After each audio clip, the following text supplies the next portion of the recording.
So hey guys, welcome back. This is Anmol Shukla and a very warm welcome to my YouTube channel Fistry with me.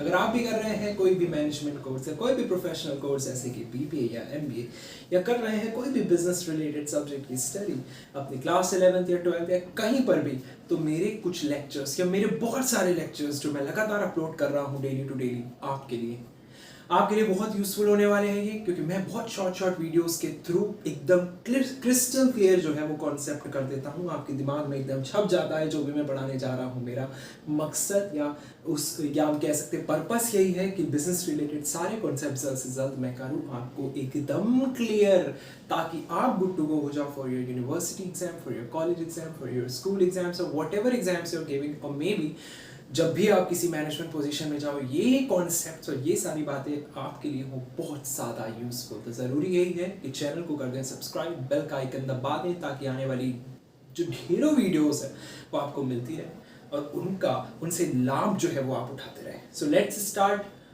आज का जो topic है वो है types of organisation. इससे पहले हम बहुत सारे टॉपिक्स जो है वो ऑलरेडी कर चुके हैं। 10 से 15 वीडियोस जो है वो ऑलरेडी मैं अपलोड कर चुका हूँ। इससे पहले डिस्क्रिप्शन बॉक्स में उनका लिंक आपको मिल जाएगा, तो वो वीडियो देख लें, तभी इस वीडियो को देख लें, तभी आपको बिल्कुल अच्छी तरीके से जो है ये टॉपिक समझ में आने वाला है। So let's start. ऑर्गेनाइजेशन के टाइप्स हम यहाँ पर पढ़ रहे हैं। देखो, ऑर्गेनाइजेशन में बेसिकली हम जानते हैं कि कौन काम कर रहा है। ह्यूमंस काम कर रहा है, रोबोट तो काम कर नहीं रहे हैं। आ सकते हैं, एआई का ज़माना है, लेकिन अभी तो मेजर अगर हम देखें तो ह्यूमंस ही हैं जो काम कर रहे हैं, वर्कर्स हैं। डिफरेंट डिपार्टमेंट्स होते हैं ऑर्गेनाइजेशन में अंदर। तो अब ऑर्गेनाइजेशन जो होते हैं ज़्यादातर जो बड़े बड़े ऑर्गेनाइजेशन, छोटे छोटे ऑर्गेनाइजेशन में भी, इसमें top management, bottom management, lower management, ये सब top level, middle management, lower management, ये मैनेजमेंट्स होते हैं। एक चेन ऑफ कमांड जा रही होती है कि अगर एम्प्लॉय को कुछ पूछना है तो वो अपने मैनेजर से पूछे, है ना। मैनेजर फर्दर अपनी हायर अथॉरिटी से पूछे। सबसे ऊपर टॉप एग्जीक्यूटिव्स होते हैं, बोर्ड ऑफ डायरेक्टर्स होते हैं। तो ये चेन ऑफ कमांड चलता आ रहा है। कंफ्यूजन नहीं अराइज होती है, मैस नहीं, केओस नहीं अराइज होता है, चीज़ें अच्छी तरीके से चलती आ रही हैं। तो कभी आपने सोचा ऐसा क्यों है? ऐसा इसलिए है क्योंकि ऑर्गेनाइजेशन में एक फॉर्मल वे है हर चीज़ का। यानी कि ऑर्गेनाइजेशन कैसा है? एक फॉर्मल ऑर्गेनाइजेशन है।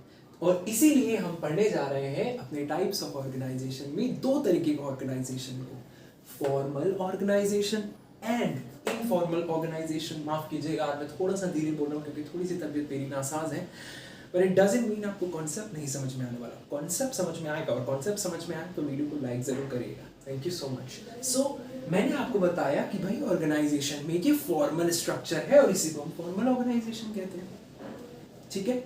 तो भाई फॉर्मल ऑर्गेनाइजेशन में क्या, जैसे होता क्या है कि स्कूल में आप ऐसा तो नहीं पार्टी करने जा रहे हो कि बिल्कुल ही चमकीली शर्ट, चमकीली जीन्स और एकदम चमकीले जूते पहन के जा रहे हो। नहीं, पार्टी करने थोड़े ना जा रहे हो। एक ऐसी जगह जा रहे हो जहाँ पढ़ते हो। बेसिकली एक ऐसा एनवायरनमेंट है जो क्या है, फॉर्मल है काफ़ी, है ना। ठीक उसी तरीके से ऑफिस में आप जाते हो तो आप फॉर्मल वे में जाते हो, फॉर्मल अटायर में जाते हो। इसी तरीके से फॉर्मल ऑर्गेनाइजेशन का मतलब है जहाँ पर फॉर्मल वे में सारी चीज़ें पहले से ही pre decided rules and regulations बना दिए जाए, ठीक है, गाइडलाइंस तैयार कर दी जाए, पॉलिसीज एंड प्रोसीजर्स बना दी जाए, ताकि ऑर्गेनाइजेशन में आगे कियोस ना क्रिएट हो। समझते हैं इस बात को। Here the authority and responsibility are clearly defined। देखो, फॉर्मल ऑर्गेनाइजेशन का मतलब यही है कि इसको एक फॉर्मल स्ट्रक्चराइज्ड कर दिया गया है फॉर्मल वे में। बेसिकली हर बंदे के लिए रिस्पॉन्सिबिलिटी, उस बंदे की रिस्पॉन्सिबिलिटी क्या है ये डिफाइन कर दिया गया है कि बंदा क्या करेगा। अगर वो प्रोडक्शन डिपार्टमेंट में है एम्प्लॉय, तो उसकी ये रिस्पॉन्सिबिलिटी है, उसकी जॉब रोल ये है, उसको ये करना है, ठीक है, विद इन दैट पॉइंट जिसमें वो काम कर रहा है, ठीक है। अगर वो मार्केटिंग डिपार्टमेंट में है, ठीक है, तो उसे ये करना है, उसकी ये रिस्पॉन्सिबिलिटी है। डिफरेंट डिपार्टमेंट्स में डिफरेंट एम्प्लॉयज काम कर रहे हैं, तो उनकी रोल, उनकी जॉब रोल क्या है, उनकी रिस्पॉन्सिबिलिटी क्या है, ये सारी चीज़ें क्लियरली डिफाइंड होती हैं अगर ऑर्गेनाइजेशन फॉर्मल ऑर्गेनाइजेशन हो। सर ऐसा क्यों होता है? क्यों हमने अथॉरिटी और रिस्पॉन्सिबिलिटी को क्लियरली डिफाइन कर दिया गया है? देखिए, एक और बात, अथॉरिटी एंड रिस्पॉन्सिबिलिटी सेम नहीं है बच्चों, दोनों में डिफरेंस है। क्या डिफरेंस है? डिस्क्रिप्शन बॉक्स में लिंक है। अथॉरिटी एंड रिस्पॉन्सिबिलिटी क्या होता है इसका अच्छी तरीके से उसको समझो, बहुत इंपॉर्टेंट है। लोग अक्सर कंफ्यूज हो जाते हैं और बोलते हैं तो सिमिलर है तो सेम है। Authority and responsibility are two different terms, difference है इनके बीच में, क्या है आप समझो उस वीडियो को देखें। सो अथॉरिटी एंड रिस्पॉन्सिबिलिटी को क्लियरली डिफाइन करना इसलिए जरूरी है क्योंकि अथॉरिटी का क्या मतलब है कि भैया किसी को अथॉरिटी दे रखी है। अगर मुझे मान लो अथॉरिटी दे रखी है कि मैं आपको पीटूंगा अगर आप पढ़ोगे नहीं, तो मुझे ये अथॉरिटी दी गई है और आपकी क्या रिस्पॉन्सिबिलिटी है, आप पढ़ो, ये आपकी रिस्पॉन्सिबिलिटी। अगर मैं टीचर हूँ तो मैं आपके लिए एज ए अथॉरिटी काम कर रहा हूँ आपको पढ़ाने का। मैं डांटूंगा भी अगर आप नहीं पढ़ोगे क्योंकि मुझे ये अथॉरिटी मिली है एज ए टीचर कि मैं आपको डांट सकता हूँ, एटलीस्ट मार नहीं सकता तो। और एज ए स्टूडेंट आपकी रिस्पॉन्सिबिलिटी क्या है कि आप पढ़ो। Similarly in a management scenario और ऑर्गेनाइजेशन सिनेरियो जो एम्प्लॉय है उससे क्या करना है, काम करना है। और उससे ऊपर जो पोजीशन है जैसे फॉर एग्जांपल मैनेजर, उसको अथॉरिटी दी गई है कि वो सुपरवाइज करे उस एम्प्लॉय को या अपने सबऑर्डिनेट को। समझे बात को? Now so here the authority and responsibility are clearly defined. Authority और रिस्पॉन्सिबिलिटी को क्लियरली क्या किया गया है, डिफाइन किया गया है। रोल्स एंड रिस्पॉन्सिबिलिटीज भी डिफाइन कर रखी है वर्कर्स के लिए कि भैया इस डिपार्टमेंट में अगर वर्कर काम कर रहा है तो उसको ये रिस्पॉन्सिबिलिटीज और ये उसके रूल्स हैं। ठीक है जी, बहुत बढ़िया। तो क्या क्या चीज, और इनको बिल्कुल एकदम ऐसा नहीं कि उसमें कुछ कंफ्यूजन, कुछ मतलब एम्बिग्विटी ना हो, इस तरीके से उनको क्रिएट किया गया है कि कोई भी एम्बिग्विटी ना क्रिएट हो कल को। ठीक है, तो rules, regulation, policies, procedures, guidelines ये एकदम क्लियर बनाए गए हैं।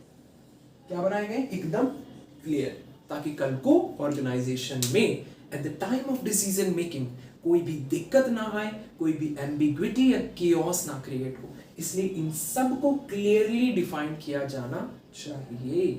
कल को अगर फॉर एग्जांपल प्रोडक्शन डिपार्टमेंट में स्टॉक जो है वो खत्म हो रहे हैं या मे बी कुछ प्रॉब्लम आ रही है स्टॉक से रिलेटेड या रॉ मटेरियल से रिलेटेड, तो अब अगर प्री डिफाइंड ये रूल्स एंड रेगुलेशन या पॉलिसीज नहीं बनाई जाएंगी कि अगर मैनेजर को कुछ पूछना है तो वो जाए कहाँ जाए, अगर पहले से ये डिफाइन करके नहीं रखा जाएगा तो लास्ट मिनट में मैनेजर कंफ्यूज हो जाएगा कि वो करे क्या, किसके पास जाए, कहाँ जाए, है ना।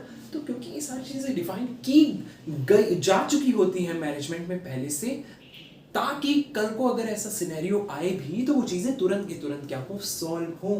इसलिए इन सारी चीजों का एकदम क्लियर होना बहुत जरूरी है।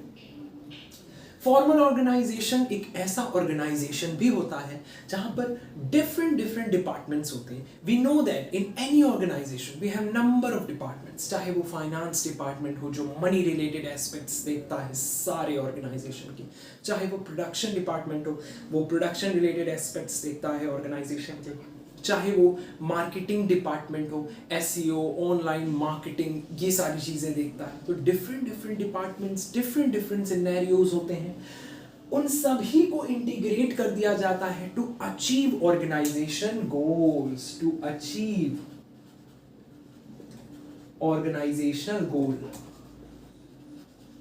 सर ऐसा कैसे? देखो हर डिपार्टमेंट अपने गोल को अचीव करने की कोशिश कर रहा है, बट लॉन्ग पिक्चर क्या है? लॉन्गर पिक्चर यही है कि ओवरऑल वो ऑर्गेनाइजेशन के गोल को अचीव करना चाहते हैं। ठीक है, भले ही प्रोडक्शन डिपार्टमेंट प्रोडक्शन इंक्रीज कर रहा है, बट किसके लिए कर रहा है? ऑर्गेनाइजेशन के बेटरमेंट के लिए। मार्केटिंग डिपार्टमेंट प्रोडक्ट के प्रमोशन के लिए काम कर रहा है, तो ओवरऑल ऑर्गेनाइजेशन की बेटरमेंट के लिए काम कर रहा है। सो अगर हम लॉन्गर पिक्चर को देखें तो ये सारे डिपार्टमेंट्स वर्क करते हैं अपने अपने डिपार्टमेंट्स के लिए in order to make the management better, या लॉन्ग टर्म में मैनेजमेंट को बेहतर बनाने के लिए और उसके प्रॉफिट मैक्सिमाइजेशन के लिए डिफरेंट डिपार्टमेंट्स बनाए दिए जाते हैं। सर अगर हम डिफरेंट डिपार्टमेंट्स नहीं बनाएंगे तो क्या होगा? बेटा आप खुद सोचो ना, डिपार्टमेंट्स नहीं क्रिएट किए जाएंगे तो कैसी चीजें हो पाएंगी? या नंबर ऑफ चीजें होती हैं, जब आप बिजनेस खोलोगे ना तो आपको बहुत चीजें हैंडल करनी होती हैं, खासकर इतने बड़े बड़े जो ऑर्गेनाइजेशन है, अगर इनमें प्रोडक्शन डिपार्टमेंट अलग ना किया गया हो मार्केटिंग डिपार्टमेंट से, सब मिक्स नहीं हो जाएगा। कौन सा एम्प्लॉय क्या करेगा कैसे पता चलेगा? यार सब कुछ अलग होना चाहिए।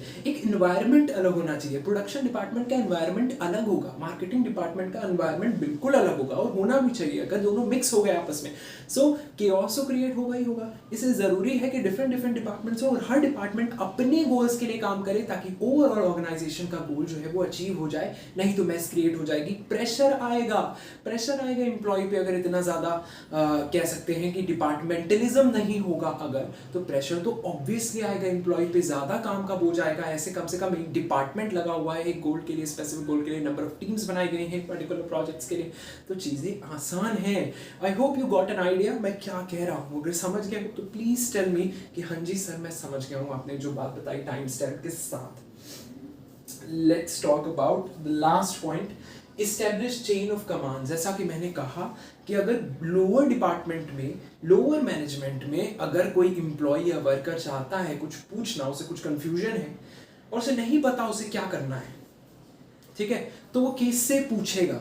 अपने ऊपर वाले सबऑर्डिनेट्स या बेसिकली मैनेजर जो भी उसके ऊपर काम कर रहा है। तो ये एक चेन ऑफ कमांड जो है वो इस्टेब्लिश किया गया है। सिमिलरली अगर ऊपर से कोई ऑर्डर आ रहा होगा तो वो एक चेन ऑफ कमांड को फॉलो करते हुए आ रहा होगा। हायर टॉप मैनेजमेंट से, मिडिल मैनेजमेंट से, एम्प्लॉय लोअर मैनेजमेंट की ओर, टॉप मैनेजमेंट से मिडिल मैनेजमेंट से लोअर मैनेजमेंट की ओर, एक चेन ऑफ कमांड को फॉलो करते हुए आ रहा होगा। सो एक एस्टेब्लिश चेन ऑफ कमांड होता है। ये सारी चीज़ें मैनेजमेंट को एक सिस्टमैटिक वे में रखती हैं, ठीक है। चीज़ें सिस्टमैटिक वे में अगर चलेंगी तो मैनेजमेंट के लिए ही फायदा है, क्योंकि अल्टीमेटली कितनी बार बोलूँ, केओस नहीं क्रिएट होगा। स्मूथ फंक्शनिंग ऑफ मैनेजमेंट के लिए वेरी वेरी इंपॉर्टेंट है कि सारे पॉइंट्स जो है वो ऑलरेडी होने चाहिए आपके दिमाग में। जो बत्ती जली कि क्या है ये formal organisation. Basically formal organisation का मतलब क्या है कि सारी चीज़ें सिस्टमैटिक वे में हो, सब कुछ प्री डिफाइन कर दिया जाए, की जाए रिस्पॉन्सिबिलिटीज, रोल्स, सब कुछ तय कर लिया जाए, पॉलिसीज बना लिए जाए, ताकि क्लियर रहे सब कुछ, कहीं भी कंफ्यूजन ना क्रिएट हो, कहीं भी रुकना ना पड़े, डिसीजन मेकिंग अच्छी हो।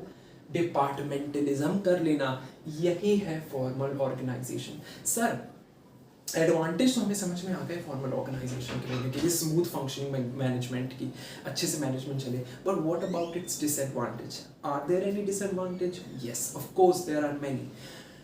कुछ मैं आपको डिस्कस करूंगा, कुछ आपकी दिमाग की बत्ती जलेगी तो आप खुद बता दोगे। तो पहला डिसएडवांटेज आप यही बोल सकते हो फॉर्मल ऑर्गेनाइजेशन का, कि कई बार इतने अच्छी तरीके से फॉर्मलाइज्ड वे में काम हो रहा होता है ना, तो इससे टैलेंट जो है वो रिड्यूस हो जाता है अल्टीमेटली, क्योंकि सब कुछ हमें प्री डिफाइंड तरीकों से करना होता है। Rules and regulations are already defined, policies, procedures, guidelines are already defined. सब कुछ अगर पहले से ही डिफाइंड कर लोगे तो बंदा अपनी क्रिएटिविटी कैसे लगा पाएगा? काम जो कर रहा है उसमें वो खुद कैसे सोच पाएगा, अगर सब कुछ उसे सब अथॉरिटी के हिसाब से ही करना है या प्री डिफाइंड रूल्स के हिसाब से ही करना है? अपनी क्रिएटिविटी तुम इस्तेमाल कर पाओगे? नहीं कर पाओगे। तो कहीं ना कहीं क्रिएटिविटी कम होती है, टैलेंट दिखाने का मौका एम्प्लॉय को नहीं मिल पाता। I hope you got an idea, ठीक है। तो ये भी एक फॉर्मल ऑर्गेनाइजेशन का हम कह सकते हैं डिसएडवांटेज। ये भी एक डिसएडवांटेज है कि जब इतना ज़्यादा फॉर्मलाइज्ड वे हो जाता है तो काम का प्रेशर, वर्कफोर्स एनवायरनमेंट में एक डीमोटिवेशन क्रिएट हो जाती है, लोग डीमोटिवेट हो जाते हैं इतना काम देख के। लेकिन सर क्या ऐसा नहीं होता कि ह्यूमंस काम कर रहे हैं? भाई ह्यूमंस तो सोशल एनिमल हैं, तो काम करते करते कुछ जिनके साथ वो काम कर रहे हैं, ठीक है, कलीग्स जो हैं उनके साथ बातचीत हुई, एक कॉमन इंटरेस्ट मिल गया, हॉबीज कॉमन मिल गई, बातचीत होने लगी, ठीक है। मे बी मूवीज देखते हैं, तो तू वाइकिंग देखता है, मैं भी वाइकिंग देखता हूँ, अरे तू मनी हाइस्ट देखता है, मैं भी मनी हाइस्ट देखता हूँ, अरे तू गेम ऑफ थ्रोन्स देखता है, मैं भी गेम ऑफ थ्रोन्स देखता हूँ। सो इन दैट पर्टिकुलर मैनर भाई दोनों लोग देख रहे हैं तो भाई उनमें बातचीत होने लगी, एक पर्सनल रिलेशन बन गया। कहाँ से पर्सनल रिलेशन बन गया? फॉर्मल वे में, फॉर्मल मतलब फॉर्मल ऑर्गेनाइजेशन में बंदे काम कर रहे थे, लेकिन क्या बन गया? एक इनफॉर्मल रिश्ता बन गया, रिलेशन बन गया, दोस्ती का और एनीथिंग। सो एक इनफॉर्मल ऑर्गेनाइजेशन क्रिएट हुआ कि नहीं हुआ? As humans are social animals, ऐसा तो है नहीं कि वो 9 to 5 या 9 घंटे बिल्कुल ही 8 घंटे जितनी भी देर काम कर रहे हैं वो काम ही करते रहेंगे। Of course not. कुछ कॉमन इंटरेस्ट की भी बातें होंगी और वहीं से अराइज होता है इनफॉर्मल ऑर्गेनाइजेशन। जो कि कहीं ना कहीं फॉर्मल ऑर्गेनाइजेशन के अंदर ही होता है. That is your second type. So it arises out of formal organisation as humans are social animals. तो इंटरेक्ट करेंगे ही करेंगे, और जब इंटरेक्ट करेंगे, बातचीत करेंगे, बातें बढ़ेंगी, म्यूचुअल इंटरेस्ट दे आएगा उनका, साथ में हॉबीज मैचअप करेंगी, दोस्ती हो जाएगी, तो वहां से इनफॉर्मल ऑर्गेनाइजेशन बन जाता है. सो ये फॉर्मल ऑर्गेनाइजेशन से ही जन्म लेता है, याद रखना है. इसमें कोई रूल्स एंड रेगुलेशंस नहीं होते हैं बेटा, ठीक है. क्या रूल्स, क्या रेगुलेशंस, क्या दायरे, कोई दायरा नहीं होता इनफॉर्मल ऑर्गेनाइजेशन का. दोस्ती के क्या दायरे. तो फॉर इनफॉर्मल ऑर्गेनाइजेशन में कोई रूल्स एंड रेगुलेशंस नहीं होते. Like a fluid it flows, ठीक है. इमोशंस की तरह ये फ्लो करता रहता है. जैसे हमारे इमोशंस इधर उधर जाते रहते हैं, कभी सैड, कभी हैप्पी, कभी मूड स्विंग्स, कभी ऐसा वैसा. It can't be forced or controlled. Can you control it?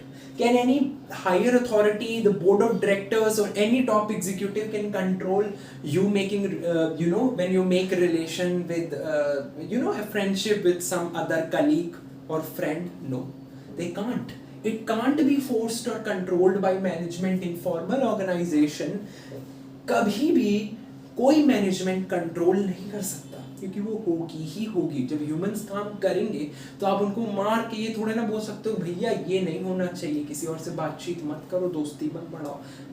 नहीं जी. It can't be forced or controlled by management. Communication travel much faster here. इसका एक डिसएडवांटेज देखो, कम्युनिकेशन यहाँ पर बड़ी तेजी से फैलती है जब इनफॉर्मल ऑर्गेनाइजेशन हो. बट डिसएडवांटेज ये है कि कई बार र्यूमर भी फैल जाती है. किसी के बारे में कुछ चुगली उगली कर दो भाई, जब 4-5 लोग आपस में मिलेंगे, बात करेंगे, तो र्यूमर तो फैलेंगे ही, लोगों को जज तो करेंगे ही. ये इंडिया है भाई साहब, ठीक है. तो एक दूसरे को जब जज करेंगे, कोई बात जरा सी फैल गई है, वो सच है भी नहीं, तो ये र्यूमर फिर भी फैल जाता है, which is not bad for the organisation, which is not good for the organisation, sorry, it's bad for the organisation. क्योंकि कई बार ये र्यूमर नेगेटिविटी का एनवायरनमेंट क्रिएट कर देते हैं, और एक बैड इन्फ्लुएंस होते हैं फॉर द एम्प्लॉइज वर्किंग, और जो न्यू एम्प्लॉइज वर्क कर रहे होंगे उनके लिए. अल्टीमेटली इनफॉर्मल ऑर्गेनाइजेशन जरूरी भी है. क्यों? क्योंकि यार बंदा काम ही नहीं कर सकता 9 घंटे, उसे मोटिवेशन की भी जरूरत पड़ती है, अपनी साइकोलॉजिकल सेटिस्फैक्शन की भी जरूरत पड़ती है, जो उसे तभी मिलेगा जब वो बातचीत करेगा. ह्यूमंस हैं यार, रोबोट तो है नहीं, बातचीत तो करेंगे ही, एक दूसरे से बातचीत करेंगे तो काम करने में मन भी लगा रहेगा. सो ऐसा नहीं है कि इंपॉर्टेंट नहीं है, informal organisation is also very important, but at the same time rumour जल्दी फैलते हैं.